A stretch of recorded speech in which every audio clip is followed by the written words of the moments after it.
O malfeitor. O paraíso e as perguntas que ninguém gosta de fazer. Há uma cena que atravessa séculos e continua desconcertante. Ao lado de Jesus na estaca de tortura estava um malfeitor. Nada naquele homem indicava mérito religioso. Nenhum histórico de obediência, nenhuma trajetória organizada, nenhuma vida ajustada a padrões espirituais. E ainda assim, Jesus lhe diz algo que desmonta qualquer fé excessivamente administrada. Você estará comigo no paraíso. Luke 23:43. Aqui nasce o incômodo. Porque se essa cena for levada realmente a sério, uma pergunta se impõe. Porque esse homem não precisou passar por nada do que hoje se exige de quase qualquer pessoa que deseja ser considerada aprovada.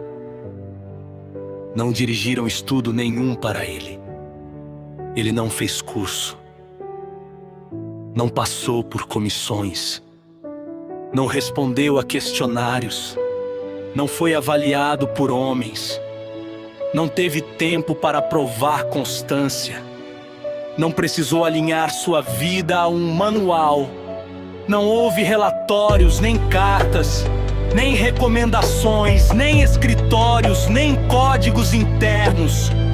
Muito menos algum escravo lhe dando ordens e regras de conduta. Houve apenas o encontro, um reconhecimento humilde e uma confiança depositada diretamente em quem tinha autoridade real.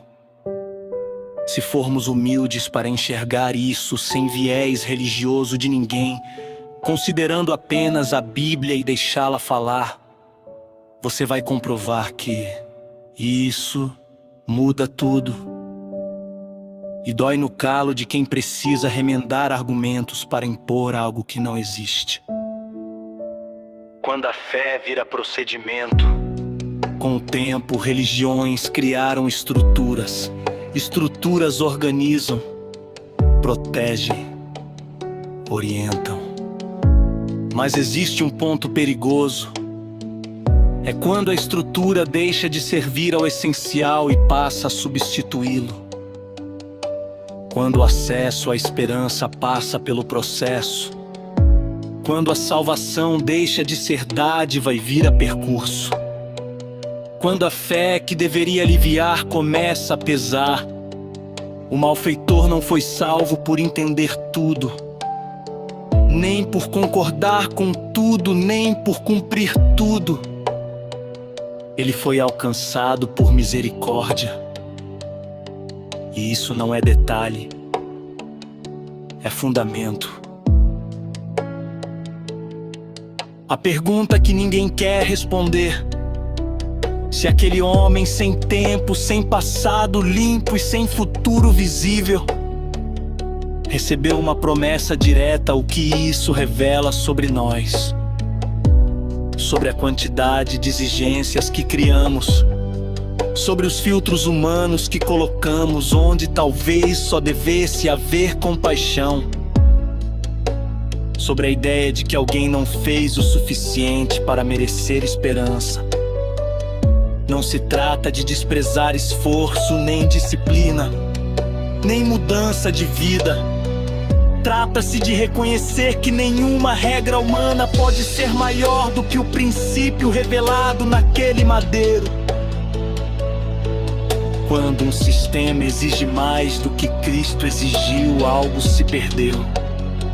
Entre controle e misericórdia, religiões, inclusive a que pertenço, precisam se perguntar com honestidade: estamos ajudando pessoas a se aproximarem de Deus? Ou apenas ensinando como se adaptar a um sistema? O malfeitor não teve tempo de se tornar exemplo institucional, mas teve um coração quebrantado no instante certo. E Talvez essa história esteja registrada não para confortar estruturas, mas para contê-las, como um freio silencioso contra a tentação de transformar fé em controle e conclusão. A cena do malfeitor não elimina princípios, nem responsabilidade moral, mas desmonta a ideia de que a esperança precisa de carimbo humano. Ela lembra que a misericórdia não pede currículo. E talvez a pergunta mais honesta não seja: quem merece o paraíso? Mas esta: quem somos nós para complicar aquilo que nasceu simples? Para que aprendais, por nosso intermédio, a não ir além do que está escrito. Pense